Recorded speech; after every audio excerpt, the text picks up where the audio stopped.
buka bersama dengan saya, Lukas 24 ayat 36 sampai dengan yang ke-49.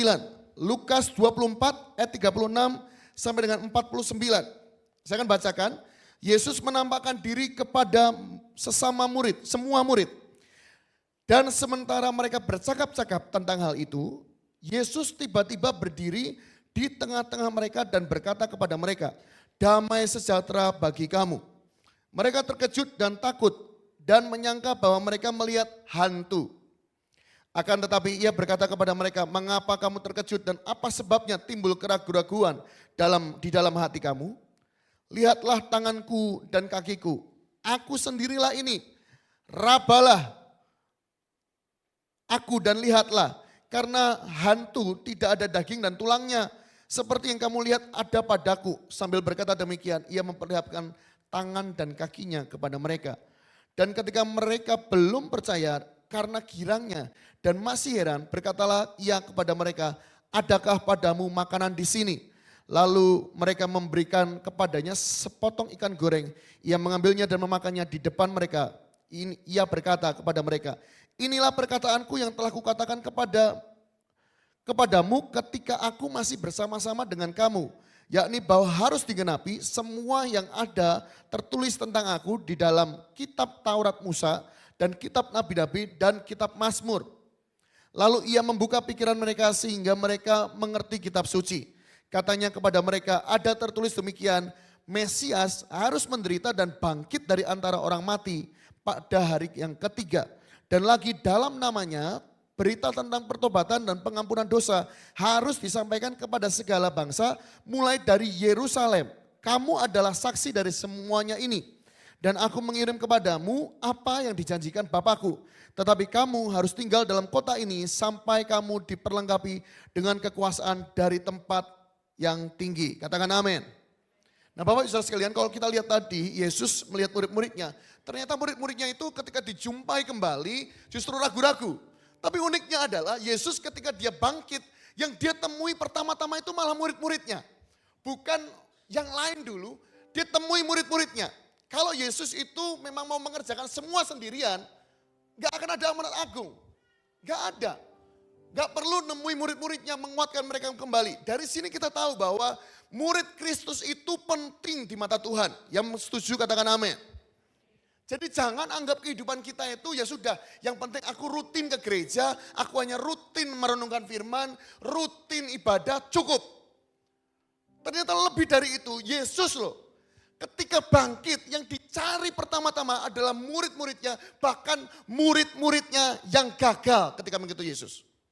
Nah di sini Bapak Ibu Saudara sekalian, kalau kita lihat begini, kita harus sadar betul bahwa kita sebagai murid itu, Tuhan gak anggap kita biasa-biasa. Tuhan gak anggap kita atau menyepelekan kita. Justru Yesus itu mau berpartner dengan kita.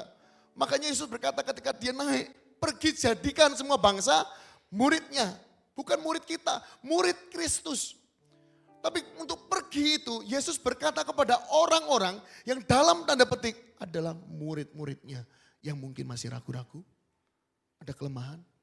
Karena Petrus di waktu sebelumnya adalah orang yang menyangkal. Thomas adalah orang yang sangat meragukan. Ketika kita lihat di sini, tahukah banyak di antara kita itu menjadi orang yang mudah sekali meremehkan pengorbanannya. Sehingga kita itu punya kehidupan gak pernah maksimal. Coba Anda lihat, pernahkah Anda memberikan hadiah yang sangat berharga kepada seseorang, tapi orang itu tidak pernah membukanya. Gak pernah dibuka, bahkan orangnya sampai meragukan, bener lah ini buat saya. Sakit gak? Sakit. Semua itu kalau kita ngasih sesuatu, terus hal itu dipakai, hadiah itu digunakan, itu pasti akan membawa sukacita. Tapi ketika gak pernah dibuka, gak pernah, terus malah meragukan, ini bener gak ya buat saya. Kadang itu menyakitkan. Tahukah pengorbanan Yesus jangan dibuat seperti ini. Kita merasa apakah pengorbanan itu buat saya? Oh sudah ada pengorbanan Yesus ya? Sehingga kita bisa main-main. Tahukah di momen Paskah ini, ayo belajar sama-sama. bahwa pengorbanan Yesus itu tidak untuk kita sia-siakan. Yang mengerti katakan amin. Katakan kanan kiri Anda, pengorbanan Yesus bukan untuk disia-siakan. Ya, apalagi Yesus sudah bangkit mengalahkan maut. Orang percaya kita itu harus percaya ini. Tahukah Natal, Paskah, Jumat Agung, setiap kali kita memperingati itu berarti ada sebuah peringatan yang mengingatkan kita pentingnya Yesus dalam hidup kita. Seberapa penting Yesus dalam hidup kita itu nampak dan selalu tiap tahun, katakan tiap tahun, katakan lebih keras selalu tiap tahun, kita itu selalu diingatkan. Jadi jangan pernah merasa bahwa pengorbanannya aku sudah lupa. No. Setiap tahun ketika kita memperingati Paskah, Jumat Agung, Natal, kelahiran, kematian, kebangkitan. Kita selalu diingatkan ada satu pribadi lahir karena kita. Karena kita loh. Lihat Allah melihat pelanggaran kita. Tapi Allah masih berkata karena begitu besar kasih Allah atas dunia ini. Dia karuniakan anaknya. Yesus ada di dunia karena kita. Untuk kita. Yesus mati di kayu salib. Nebus siapa? Kita. Dosa-dosa kita. Yesus bangkit untuk siapa? Kita. Untuk menyadarkan kita bahwa maut itu gak berkuasa kepada Allah kita. Bahkan hari ini Yesus di surga nyiapkan rumah segala sesuatunya dan nanti ketika semua sudah siap dia akan datang kedua kali di awan-awan. Untuk siapa? Kita. Dia datang untuk siapa? Kita.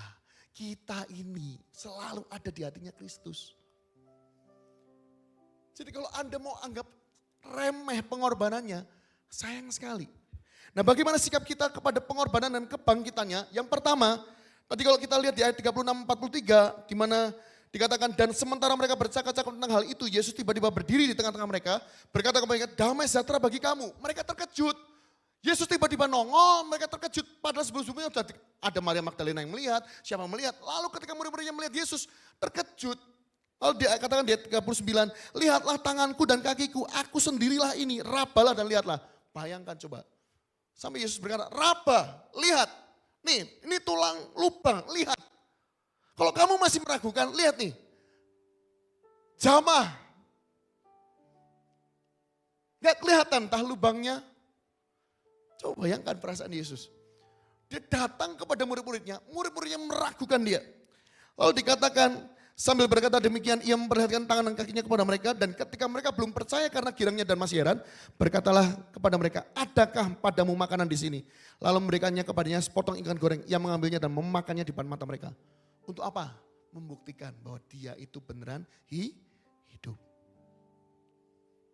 Tahukah Bapak Ibu Saudara sekalian? Yang pertama, sikap kita terhadap pengorbanan dan kebangkitannya. Yang pertama, jangan pernah meragukan pengorbanan Tuhan. Katakan bersama dengan saya, jangan pernah, katakan lebih keras, jangan pernah meragukan Tuhan. Jangan pernah, karena masalah kita seringkali bukan kurang bukti. Masalah kita itu seringkali bukan kurang bukti, tetapi kurang menghargai. Buktinya nyata banyak, catatan-catatan Injil banyak. Bahkan kalau kita nggak percaya lagi, saya minta klipnya diputarkan bisa. Bahwa Yesus yang kita sembah itu hidup dan berkuasa. Silakan. Shalom, perkenalkan nama saya Gia Tarigan. Saya dari CG Family 09 di Tuntang. Di sini saya mau membagikan pengalaman bersama Tuhan di Jumat Agung kemarin. Kemarin itu saya pelayanan di ibadah ketiga sebagai aser. Saat saya siap-siap di rumah itu saya ketimpa pintu lemari. Kaki saya yang sebelah kiri, yang kelingking itu jadi sakit banget. Sempat ada pikiran, gimana ini nanti saya melayani aser harus mengantar jemaat. Waktu berjalannya ibadah itu kaki saya cukup tertatih-tatih. Setelah ibadah itu saya didoakan sama teman-teman pendoa. Puji Tuhan yang tadinya benar-benar bengkak langsung kempes. Itu luar biasa banget. Saya merasakan pengalaman yang sangat luar biasa sama Tuhan karena itu hal kecil aja itu Tuhan perhitungkan gitu. Kalau kesembuhan itu bisa saya rasakan dan saya alami, saya percaya bahwa kesembuhan yang daripada Tuhan Yesus itu juga bisa dialami semua orang dan Anda. I believe in Masalahnya itu bukan kurang miracles, bukti. for Kalau kita menghargai I pengorbanan Yesus yang believe in dan dia bangkit, masalahnya itu bukan God. bukti. Percayalah bukan bukti, katakan bukan bukti. Kita itu sampai hari ini, percaya nggak Bapak Ibu? Di gereja ini kita itu ngelihat kanker hilang, jemaat-jemaat banyak yang tahu, tumor, benjolan hilang, banyak yang tahu, yang kakinya retak jalan, yang kemana sudah nggak bisa berdiri, melangkah kembali. Kakinya panjang sebelah, tangannya panjang sebelah, semua bisa tumbuh. Masalahnya itu bukan kurang bukti. Kalau kita mau menghargai pengorbanannya, kita nggak bisa lihat cuma bukti. Karena kita semua itu sudah lihat bukti bahwa Yesus yang kita sembah itu benar hidup. Apa yang Alkitab katakan itu nyata. Masalahnya itu bukan bukti. Tapi kita itu memilih untuk nggak percaya. Loh kok gitu Pak Denny? Coba lihat di sini. Dia sudah mati untuk kita, itu fakta, katakan fakta. Namun cara kita hidup seringkali seolah-olah membuat semua itu nggak berarti. Semua itu sia-sia. Dan Bapak Ibu Saudara sekalian, coba bayangkan, Anda punya hutang 1 M. Kalau ada 1 orang, sahabat Anda, bayari itu semua lunas. Katakan lunas. Katakan lebih keras, lunas. Lalu setelah itu Anda hidup kembali foya-foya dan berhutang lagi. Menurut Anda, apakah ini orang yang menghargai sahabatnya? Itu enggak menghargai sahabatnya. Ya Pak ya, sudah dilunas, sahabatnya pengen lihat, hiduplah yang benar, kamu hiduplah yang benar. Foya-foya. Hutang lagi. Dan gak bisa bayar lagi.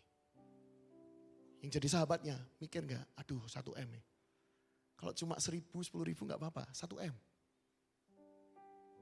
Hal yang sama. Tahukah pengorbanannya itu mahal. Pengorbanannya itu mahal. Kalau Anda mau melihat Yesus, coba lihat. Dia lahir ke dunia dengan mengetahui bahwa yang pertama, Yesus itu 100% Allah, 100% manusia. Yesus itu ada daging, makanya di Taman Getsemani dia waktu berdoa, peluh itu seperti darah. Lalukan cawan ini karena dagingnya kerasa, gak mau. Lalukan cawan ini daripadaku, tapi bukan kehendakku tapi kehendakmu. Yesus punya daging. Dan ketika dia lahir ke dunia, dia sudah tahu, dia akan menebus dosa umat manusia. Coba bayangkan pengorbanannya itu untuk kita itu sebegitu besarnya. Dan kalau hari ini kita masih gak percaya bahwa Allah yang kita sembah hidup, coba lihat berapa kali kita ngelihat kebaikan Tuhan, berapa kali kita melihat Tuhan bekerja dalam hidup kita, keluarga kita, rekan-rekan kita. Tapi kok kenapa kehidupan kita seperti kehidupan seseorang yang masih meragukan Tuhan? Hari ini Bapak Ibu Saudara sekalian, mari belajar. Jika kita menghargai dan tidak meragukan, maka kita akan hidup itu bukan setengah hati dalam mengikut Tuhan. Tapi sungguh-sungguh. Enak gak enak, nyaman gak nyaman. Aku mau tetap ikut Tuhan dengan sungguh-sungguh. Kenapa? Karena aku tahu ada satu pribadi yang begitu mengasihi saya. Berkorban secara luar biasa untuk hidup saya. Kalau kita menghormati dan menghargai dan tidak meragukan, kita akan hidup dengan sungguh-sungguh, bahkan gak main-main sama dosa, jatuh bangun, jatuh bangun, jatuh bangun. Coba amati, apakah hari ini, kehidupan kita hari ini adalah suatu kehidupan yang masih jatuh bangun, jatuh bangun, jatuh bangun. Kalau itu yang terjadi, sebenarnya tanpa kata-kata, itu sedang menunjukkan Anda itu meragukan pengorbanannya. Kalau Anda tidak meragukan dan bahkan menghargai pengorbanannya, sungguhan loh Bapak Ibu, kita akan jaga hidup kita sedemikian rupa. Yang mengerti katakan yes. Ayo sama-sama belajar. Harga yang mahal, itu tuh kita gak bisa gantikan. Pengorbanan di kayu salib itu gak bisa digantikan. Dia turun ke dunia gak bisa digantikan. Makanya hari ini ayo berhenti meragukan pengorbanan Tuhan. Dengan apa? Dengan sikap dan tindakan selama kita hidup semakin dijaga semakin benar di hadapan Tuhan. Yang mau katakan yes. Karena orang yang tidak meragukan seharusnya semakin menghargai pengorbanannya. Dan orang yang menghargai pengorbanan Tuhan semakin tidak akan main-main dengan hidupnya. Orang kalau berkata aku menghargai pengorbanannya, pasti semakin tidak main-main dengan hidupnya. Kalau dia malah semakin main-main, semakin kacau hidupnya, bisa jadi orang-orang itu adalah orang-orang yang semakin tidak menghargai. Kok bisa Pak Denny? Mungkin mereka masih merasa bahwa oke, aku gak apa-apa lah. Hidupku. Mereka gak tahu bahwa Tuhan itu ada di tengah-tengah kita. Mari belajar Bapak Ibu. Yang pertama, sikap kita kepada pengorbanan kebangkitan yang pertama, jangan pernah meragukan pengorbanan Tuhan. Katakan kanan kiri Anda, jangan ragukan pengorbanannya.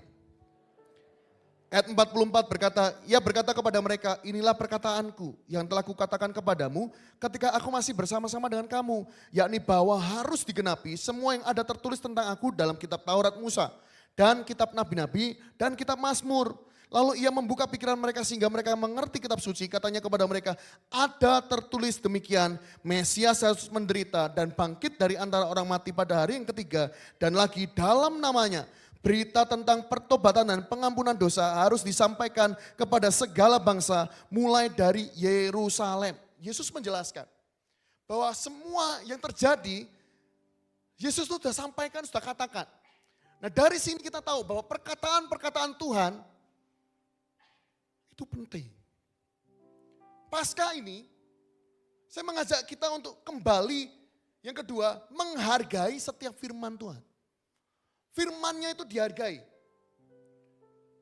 Saya pernah diajar, Pastor Philip pernah sampaikan, semakin kotor Alkitab kita, semakin bersih hidupnya. Makin bersih, itu makin tanda tanya. Makin tanda tanya. Direnungkan enggak?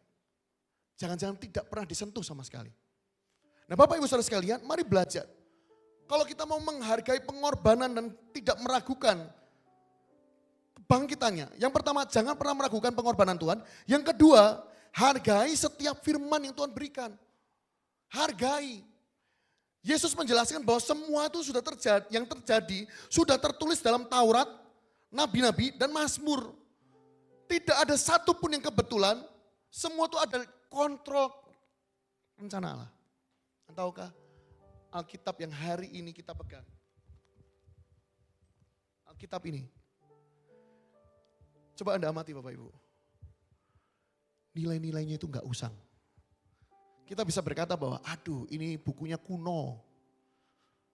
Kan yang sekarang LGBT Pak Denny, di anak-anak zaman sekarang tuh LGBT marah, apa marah. Tahukah Alkitab mencatat LGBT, walaupun mungkin bahasanya enggak LGBT. Tapi tingkah kelakuan orang-orang di waktu itu, Sodom dan Gomora ketika mau dimusnahkan, ada 2 malaikat datang. Lalu orang-orang di sana dari anak-anak sampai dewasa itu mau menggagahi mereka. Coba bayangkan, LGBT di zaman dulu itu sudah terjadi. Apa yang ada di dunia itu enggak ada yang baru. Alkitab ini menjadi pedoman yang Tuhan berikan kepada kita, surat cintanya untuk kita itu tahu bagaimana kita bersikap, bagaimana kita hidup di dunia kita. Hari ini. Coba amati berapa dari kita, di antara kita yang masih hari ini punya komitmen untuk merenungkan firman. Kalau Anda mau menghargai pengorbanan kebangkitannya, salah satunya hargai firman-firmannya. Hargai Bapak Ibu, hargai. Karena firman Tuhan itu enggak pernah gagal dan apa yang Tuhan katakan pasti terjadi. Pasti terjadi. Bahkan di sini ada tanda-tanda zaman. Makanya di GMS kita enggak akan pernah menerka-nerka kapan. Karena Alkitab mencatat waktu kedatangan kedua kali tidak akan ada yang tahu. Tapi tanda zamannya itu nyata dan kelihatan. Makanya gereja kita nggak mau menerka-nerka. Tapi kapanpun Yesus datang kedua kali, kita adalah orang-orang yang siap. Makanya kalau di rumah nggak perlu nonton, oh ini mau kiamat kedatangan kapan, nggak perlu. Fokus aja bagaimana hidup kita itu makin hari makin berkenan kepada Tuhan. Katakan kanan kiri Anda, makin hari makin berkenan. Ya, kalau firman Tuhan itu diberikan buat kita itu bukan untuk ditaruh. Tapi makin ke sini kita tuh harus makin merenungkan. Makin mengenal hati kerinduannya. Melalui apa? Setiap firman yang Tuhan berikan. Ya, coba cek. Hari ini kita renungkan gak? Gimana kita mau menghargai pengorbanan Tuhan? Pengorbanan Yesus. Kita mau tahu kenapa kok kita harus menghargai Yesus. Anda gak pernah renungkan firman. Kalau Anda renungkan, bukan cuma di waktu pendeta khotbah tentang Paskah tentang hal ini. Tapi sebelumnya Anda tahu bagaimana Yesus berjuang. Untuk apa? Setiap orang-orang Yahudi di sana, untuk sebanyak mungkin yang bertobat. Mulai dari perempuan Samaria, perempuan kedapatan berdosa, berzina. Yesus berkata, aku tidak menghukummu, pergi dan jangan berbuat dosa lagi. Kepada orang-orang pemungut cukai, Yesus datang ke sana, dia duduk bersama mereka, makan bersama mereka. Orang-orang yang biasanya pakai kekerasan untuk dapat uang. Yesus duduk dan pada mereka untuk apa? Memperkenalkan hati Kristus untuk mereka. Supaya mereka mengenal Tuhan. Akhirnya satu, Lewi bertobat. Alkitab ini mencatat bahkan ada seorang penganiaya Kristen yang namanya Saulus bertobat. Kalau kita lihat begini, kita jadi tahu kenapa pengorbanannya itu gak boleh kita sia-siakan. Karena apa yang Yesus lakukan, apa yang Yesus kerjakan, sampai kapanpun kita gak bisa balas. Gak bisa balas. Dan di titik ini Bapak Ibu, sadari. Ini surat cintanya buat kita.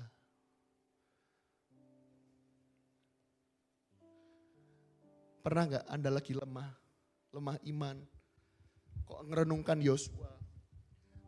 Yosua, tiba-tiba Anda rasanya kayak tembok Yeriko aja bisa roboh. Dari dalam keluar, bukan luar ke dalam. Tembok yang tebalnya itu 3 gerbong kereta dijejer. Dan itu melingkar kota.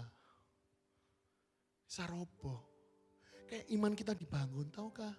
Yesus titipkan sebuah surat cinta. Yang sebenarnya ini itu bisa menjaga. Yang pertama, hidup Anda. Katakan hidup Anda. Katakan lebih keras, hidup Anda. Yang kedua, keluarga Anda. Katakan keluarga Anda. Yang ketiga, pekerjaan Anda. Katakan pekerjaan Anda. Masa atau Pak Denny, ayat ini mencatat. Nama baik lebih berharga daripada emas dan perak. Dikasih orang lebih baik.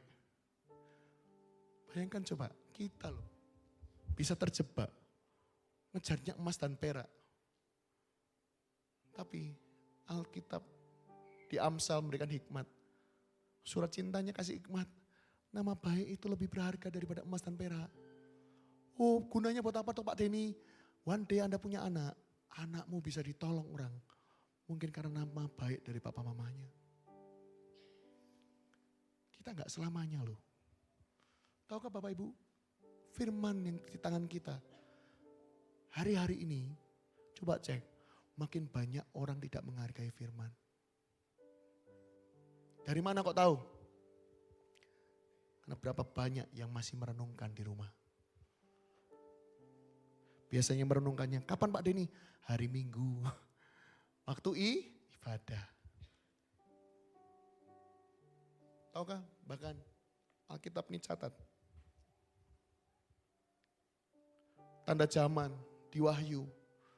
Yang banyak orang ketakutan, tapi kalau kita baca dengan baik-baik. Dalam kondisi yang menakutkan itu kita bisa lihat bagaimana Yesus itu sayang sama kita. Bagaimana Tuhan itu sayang sama kita. Makanya coba hargai firman-Nya. Akan percuma setiap tahun kita meringati Paskah. Paskah tahun ini sama tahun lalu gak ada bedanya. Kalau hidup Anda dengan firman masih kosong.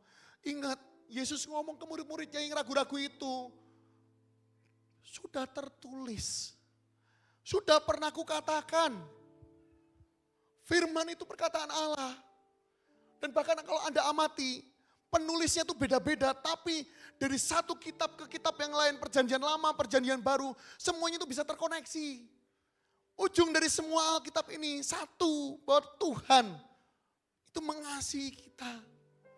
Dia mau menyelamatkan kita. Dia mau bersekutu kembali. Makanya hari ini Bapak Ibu Saudara sekalian, kalau Paskah kembali, Paskah. Tapi setiap Paskah, hidup kita masih sama. Tidak ada fondasi firman di dalamnya, sehingga kita nggak pernah tahu mana teguran, mana awasan, mana perkenanan, mana penyertaan Tuhan dalam hidup kita. Kita nggak tahu kenapa. Karena firman tidak pernah kita baca. Tidak pernah kita renungkan. Ketika kita lemah, kita bersungut-sungut. Padahal ketika kita lemah, mungkin ada baru baca Mazmur. Tuhan adalah gembalaku, takkan kekurangan aku. Dalam bahasa aslinya, takkan kekurangan aku tidak ingin apa-apa. Coba bayangkan Daud dalam kondisi dikejar-kejar. Dia bisa berkata, Tuhan gembalaku, aku gak pengen apa-apa. Cukup bagiku Allahku ada bersamaku. Karena aku tahu kondisiku, aku dikejar orang-orangnya Saul. Dan bahkan dalam pengejaran itu, di tempat mungkin tersembunyi, Daud berkata, Tuhan adalah gembalaku, takkan kekurangan aku. Ia membaringkan aku di padang yang berumput hijau. Tahukah? Daud tulis itu. Bukan di padang yang berumput hijau, Daud tulis itu. Di lembah bebatuan yang sewaktu-waktu bisa longsor. Nah, dari sini Bapak Ibu, firman itu jagai kita. Paskah itu akan berbeda. Kalau hari ini hidup kita dengan firman itu punya kedalaman dalam perenungan. Makanya hari ini Bapak Ibu sadari firman Tuhan diberikan untuk menjagai hidup kita. Yang mengerti katakan yes. Katakan kanan kiri Anda, firman itu menjagai kehidupanmu. Ya, nah coba lakukan ini. Yang pertama lakukan, bangun kebiasaan membaca dan merenungkan firman setiap hari. Kalau ada yang gak paham gimana Pak Denny, tanya CGL. Aduh Pak Denny, CGL ku juga gak paham, tanya TL. TL gak paham, tanya full timer. Harus full timer dulu. Kalau udah semua langsung tanya gembala, pusing gembala yang ngurusi semua. Ya, ayo bangun kebiasaan. Coba lihat kanan kiri dan katakan, Alkitabmu di mana? Ya, hadiah terbaik untuk Paskah apa sekarang? Alkitab. Banyak yang gak punya. Daripada telur, ya kan? Mending Alkitab. Ya, coba lihat kanan kiri dengan tulus katakan, nanti Alkitabnya dibersihkan ya. Siapa tahu sudah berdebu, ya. Siapa tahu sudah berdebu, ditaruh gak pernah dibuka. Sekarang sadar ya, di Paskah ini. Bahkan Yesus ngomong ke murid-muridnya, perkara simpel, kebangkitannya. Yesus berkata, sudah pernah kukatakan dan itu tertulis. Jadi jangan pernah anggap remeh firman yang Tuhan berikan dalam hidup kita. Bahkan firman ini sudah dikanonkan. Kalau Anda mau tahu, kanonkan itu berarti sudah gak bisa ditambah, gak bisa dikurangi. Jadi ayo sama-sama ya. Ke depan ini, kalau ke gereja bawa Alkitab. Jangan bawa hati dan diri saja. Ya, kita mau belajar bawa Alkitab. Loh Pak Denny, aduh nanti gak nyaman aku pakai Alkipun, Alki apa semuanya di HP, di apa, silahkan. Tapi di rumah harus ada.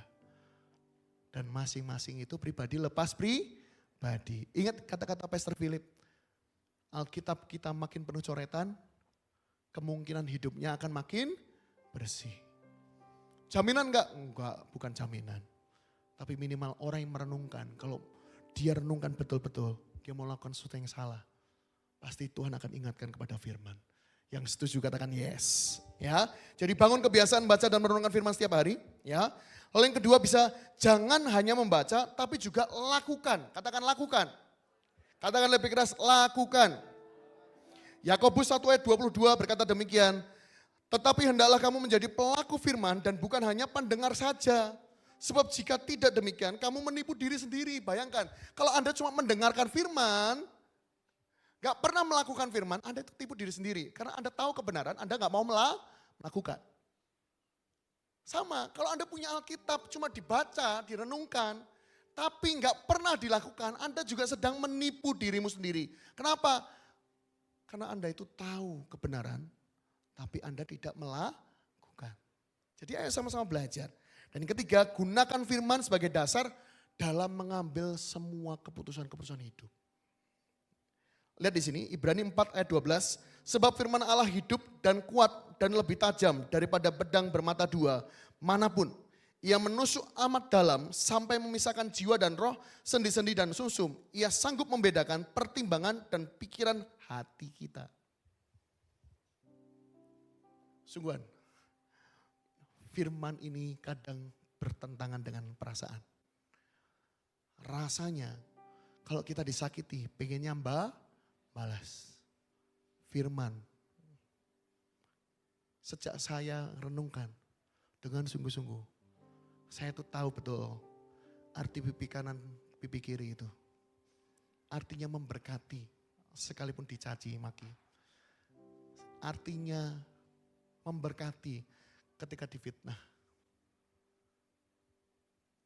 Artinya mengasihi. Bahkan ada satu ayat, jika engkau mengasihi orang yang mengasihimu, apalah artinya?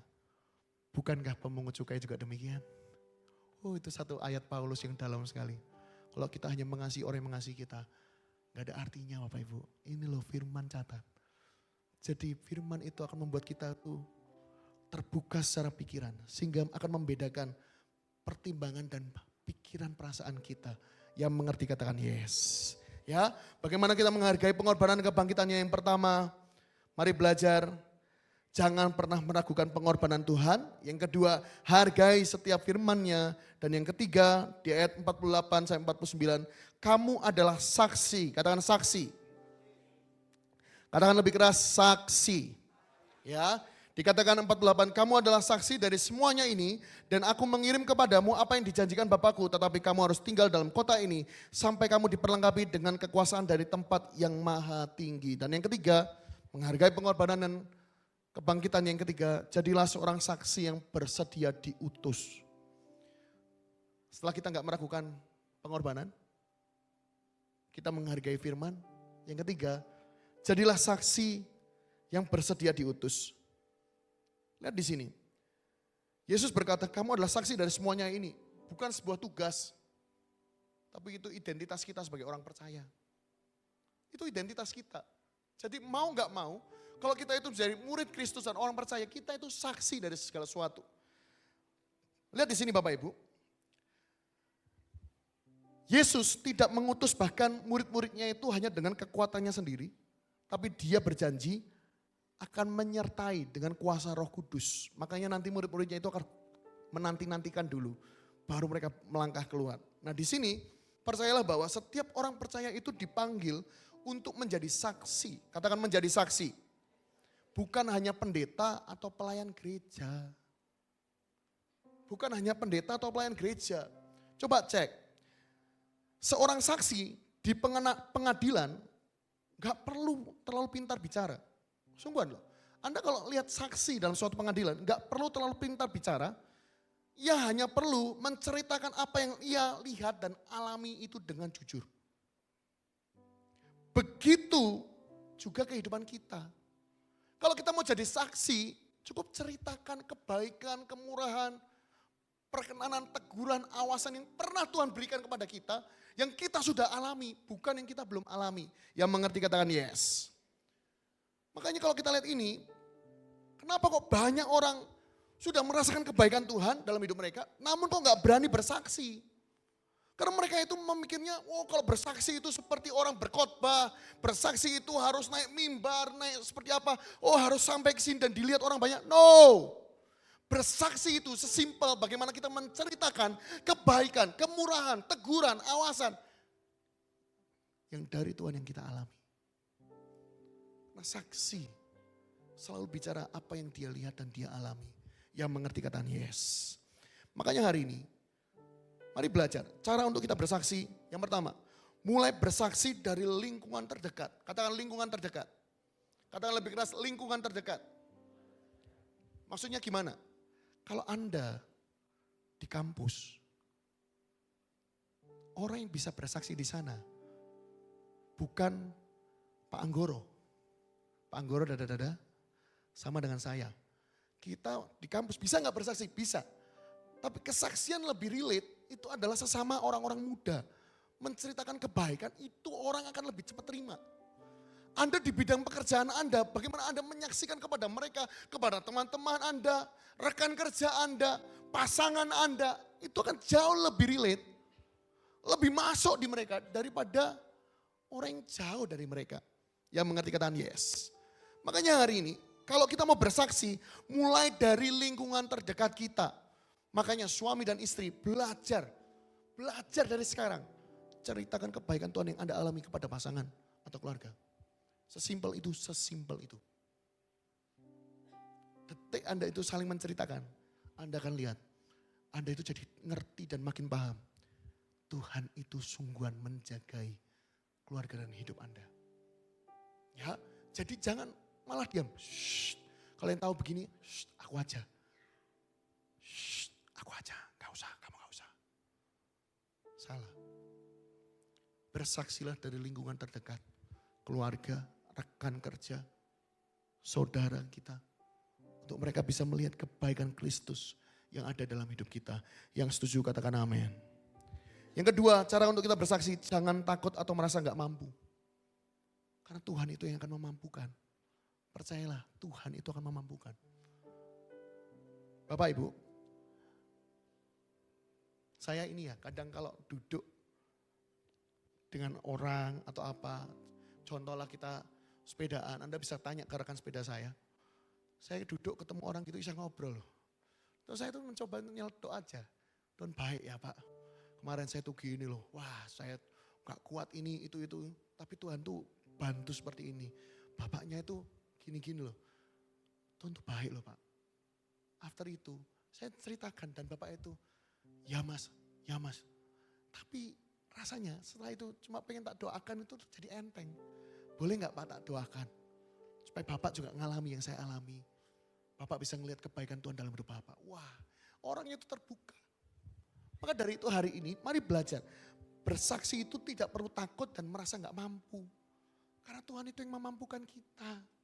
Bukan dengan kuat gagah kita. Tuhan itu mampukan. Dan saya lihat di sini, pasti ada kebaikan Tuhan yang sebenarnya Anda alami. Yang mengerti katakan yes. Namun selama ini Anda tidak pernah sampaikan. Ya. Nah, cara kita bersaksi yang ketiga, saksikan kebaikan Tuhan dengan bahasa yang sederhana dan mudah dimengerti oleh orang-orang di sekitar Anda. Enggak perlu menurut Apolos, menurut Paulus Pak di Alkitab, bahasa yang mudah dimengerti itu lebih relate. Orang lebih mudah menerima. Yang mengerti katakan yes. Bayangkan kalau Anda ngomong sama suami Anda. Contoh ini Pak Andi dan Bu Stefani. Pak Andi, Bu Stefaninya mau cerita, Pak Andi. Paulus mengatakan begitu baiknya Tuhan kita. Pak Andinya, kamu kesambet apa ini? Tiba-tiba ngomong Paulus, ngomong ini. Tapi kalau simpel, Pak, aku tuh ngerasa Tuhan baik ya. Kenapa? Aku tadi ngeliat ini loh Pak, ngalami ini. Ternyata Tuhan tuh baik, tolong seperti ini, melakukan ini. Orang tuh jadi suaminya pun, oh iya ya Ma. Bukan yang menurut apologetika. Wah Pak Semi ngomong ke istrinya, istriku menurut apologetika. Wah istrinya panas di sini ngomong apa kamu? Kesaksian kita itu harus menggunakan bahasa yang sederhana yang mudah dimengerti.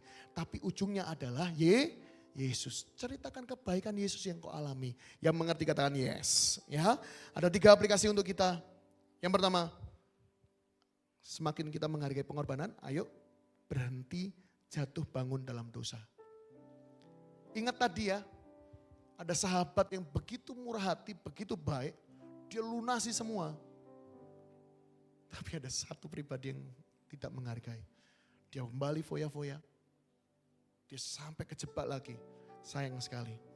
Dan yang kedua, bangun disiplin dalam merenungkan firman Tuhan setiap hari.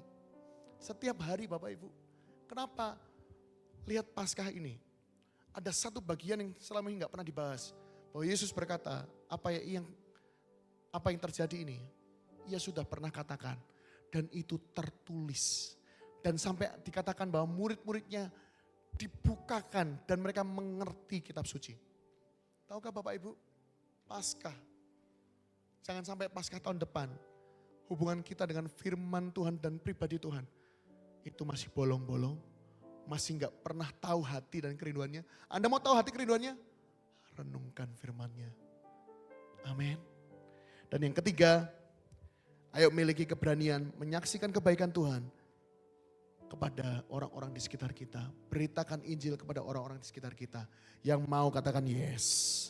Saya tutup dengan ini. Yesus tidak hanya mati, tapi dia bangkit. Dia tidak hanya bangkit, tapi dia datang menghampiri kita murid-muridnya. Dan hari ini, dia undang kita untuk hidup berbeda. Karena dia sedang menuju kepada Bapa, menyiapkan rumah bagi kita. Dan satu saat nanti, dia akan kembali datang menjemput kita. Dan saya berdoa, kita semua nanti akan ikut bersama dengan Yesus. Tidak ada yang tertinggal, karena kalau Anda tertinggal, Anda harus mengalami fase yang tidak enak. Di mana pemerintahan antikris dan lain sebagainya, itu Alkitab mencatat dengan jelas. Maka dari itu Bapak Ibu, ayo kita semakin menghargai bukti kasihnya dalam hidup kita. Yang mengerti katakan amin.